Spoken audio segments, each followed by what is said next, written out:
Hello everyone, it's Charlton. Hoping my audio's better. Got it at a lower level and stuff. It's been giving me trouble, but hopefully it's okay. So, this is about a missing person, a woman who is from Miami.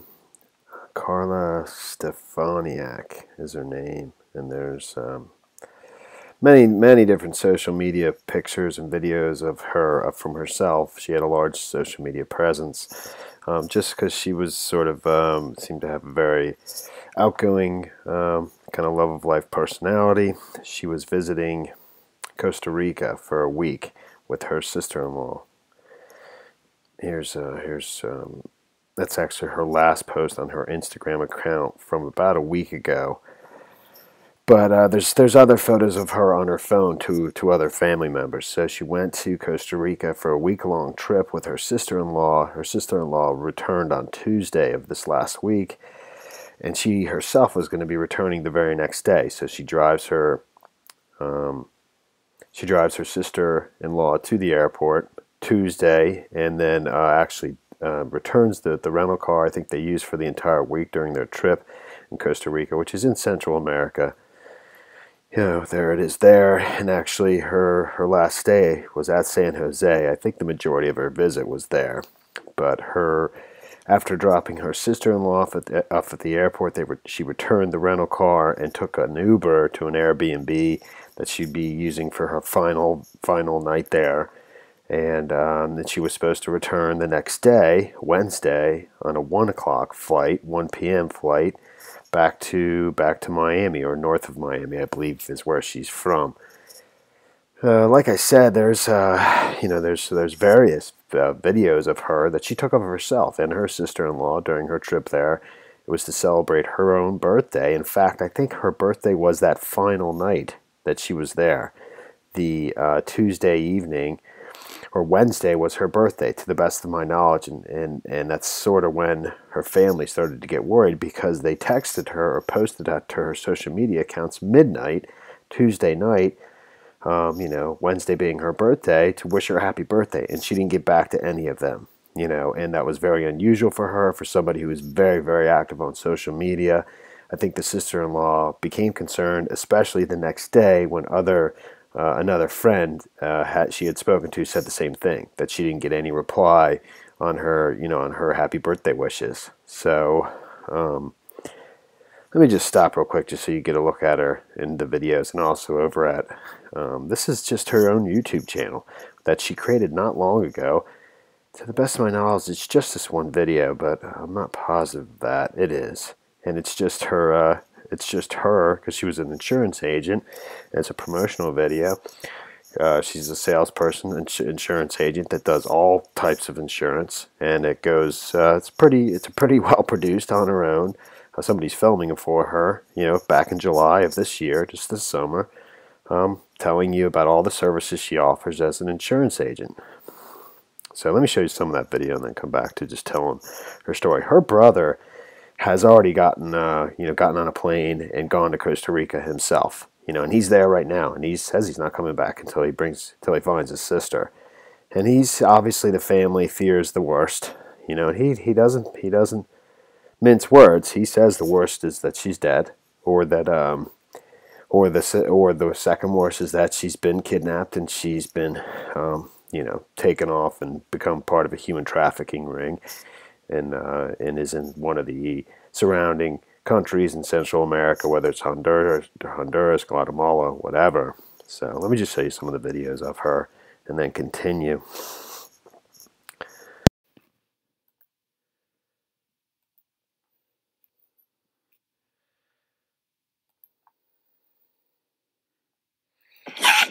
For Carla Stefaniak, it seemed like a great vacation. Second day, the hot springs. Videos taken in the days before she disappeared showing her in Costa Rica for her 36th birthday with her sister-in-law, April Burton. They stayed at a remote Airbnb in San Antonio de Escazú, rode motorcycles, and went surfing. Carla was supposed to leave last Wednesday, but never made her flight.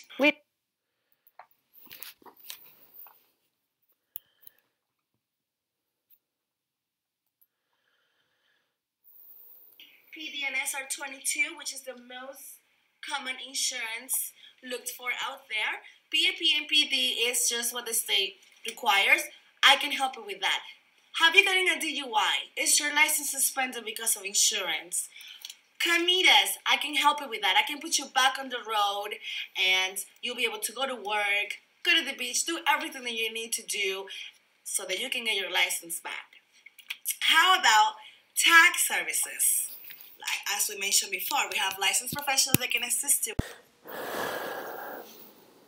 Okay, just to give you an example of, of her, just a very bubbly personality, very cute, and, obviously her family is extremely concerned.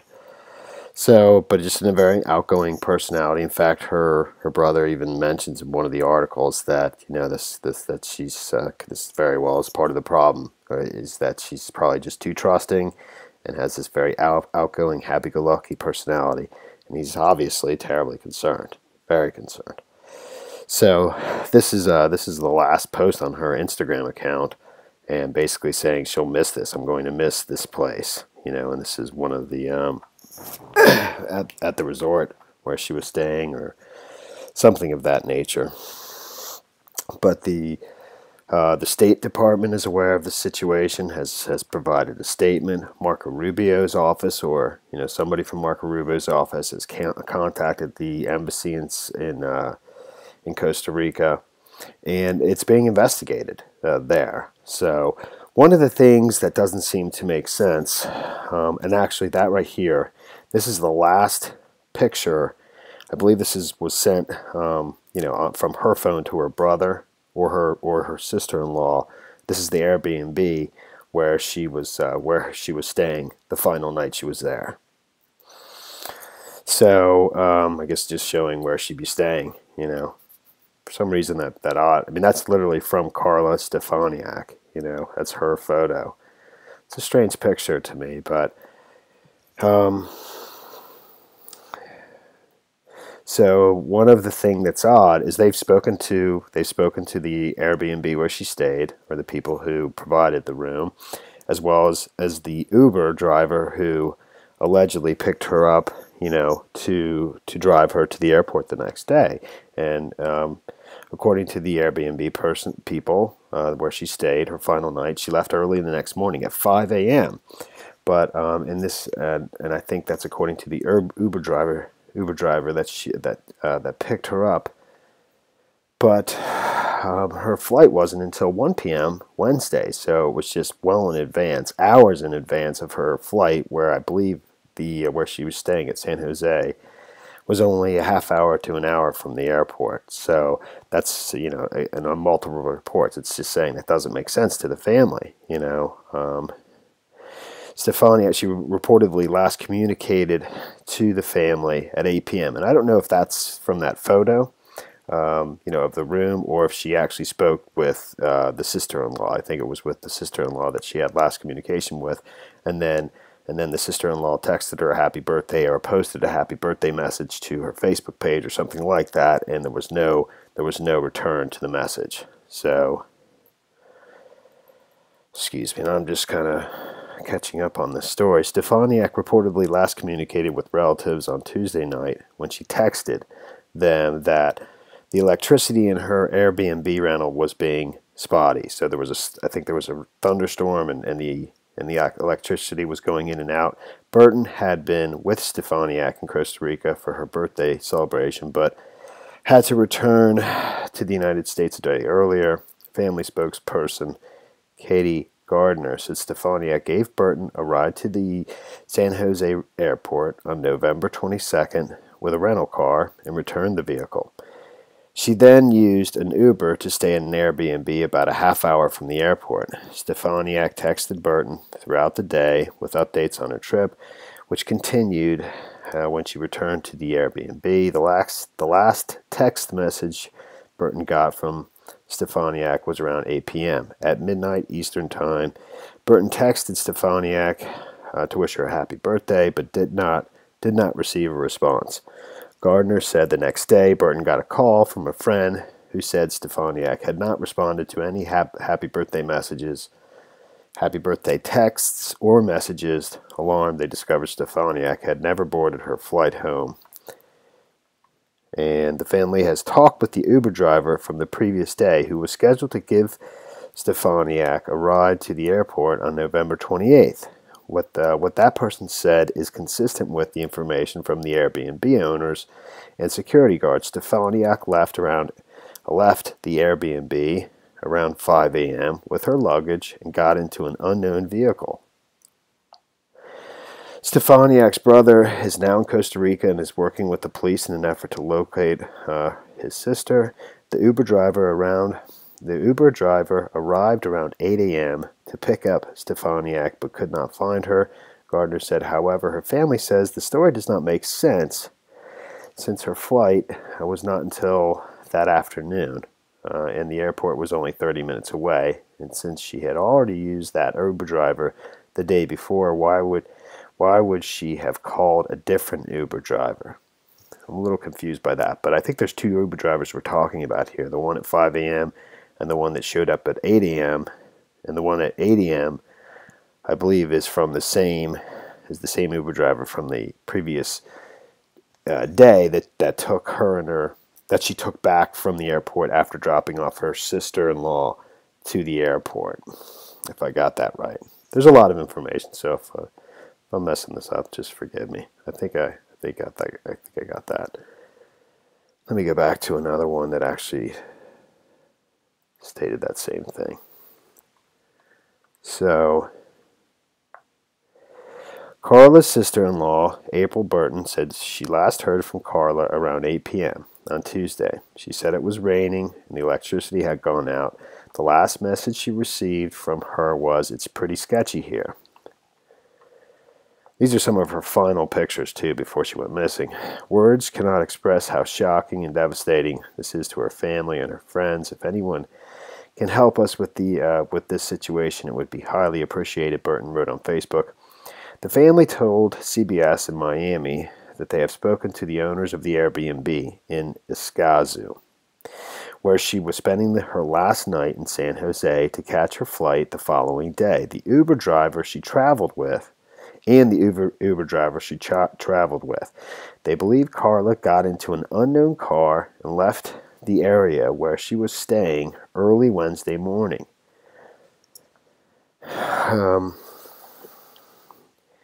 Maricel Rodriguez, OIS spokeswoman, confirmed that Carla left the Airbnb on Wednesday morning.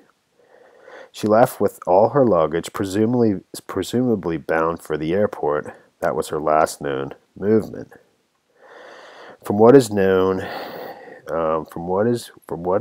is that she left the house approximately 5 a.m. on Wednesday. She took all of her belongings, and nothing more has been heard from her. The relatives were waiting for her in the U.S. Investigators initiated an investigation and have carried out several diligences. No specific details are known, Rodriguez said. So, still not clear to me exactly. The two different Uber drivers, I guess they spoke to the Uber driver that brought her to the Airbnb Tuesday after taking her sister-in-law to the airport, and they spoke to the Airbnb people. But whoever picked her up at 5 a.m. in the unknown vehicle, which would be a different Uber, and I think that's what her family's saying, why would she call a different Uber? Just not absolutely certain. Like I said, her brother is there right now, and he spoke to ABC Action News, who actually was with him, I think, at the airport before he took off from Tampa. The family's from Tampa to fly to Costa Rica to look for his sister. So, that is the story there for now. And obviously it's very distressing for the family. One more time. At midnight Eastern Time, Burton texted Stefaniak to wish her a happy birthday, but did not. This is the Miami Herald. At midnight Eastern Time, Burton texted Stefaniak to wish her a happy birthday, but did not receive a response. Burton is her sister-in-law. The next day, Burton got a call from a friend who said Stefaniak had not responded to any happy birthday texts or messages. Alarmed, they discovered Stefaniak had never boarded her flight home, which was scheduled for departure around 1 p.m. November 28th. According to Stefaniak's family, the family has since spoken to the Uber driver who shared the same story as the Airbnb owner and local security guards that Stefaniak was seen leaving the rental around 5 a.m. with her luggage and then hopping into a mysterious car. Stefaniak's brother flew from Tampa to Costa Rica and is working with authorities to try to find his sister. The Uber driver arrived around 8 a.m. to pick up Stefaniak but could not find her, Gardner said. However, her family says the story does not make sense since her flight was not until that afternoon and the airport was only 30 minutes away. And since she had already used that Uber driver the day before, why would she have called a different Uber? Stefaniak, who works as an insurance agent, works at an insurance agency in Miami, immigrated to Tampa from Venezuela in 2000. She moved to Miami in 2012. So, I mean, I think you followed where I'm a little confused because we have an Uber driver that's picking her up at 5, but also is describing her getting into a mysterious car, I'm assuming not his. And then there's an Uber driver showing up at 8 a.m. and she's not there, but could not find her. Is that the Uber driver that dropped her off the day before after dropping off her sister at the airport? Hopefully you follow what I'm saying with all that. That's the story now, there for now, and we'll see how this develops. I mean, her brother, I think, is fighting real hard to keep her story alive, because always in all these cases, that's your very best bet to keep the story alive and keep it out there, get it shared, get it repeated as much as possible, and somebody hopefully sees her, because the media just moves on, and it just becomes another missing persons report. And so I think he's fighting as hard as he can to keep her story alive, and he's looking for her himself. Just got on a plane immediately, went there, and he says he's not coming home without his sister. So we'll see, we'll follow it, man. All right, thanks for watching my videos. Please subscribe to my channel. Give me a like down below, and I will see you in the next video. Later, man.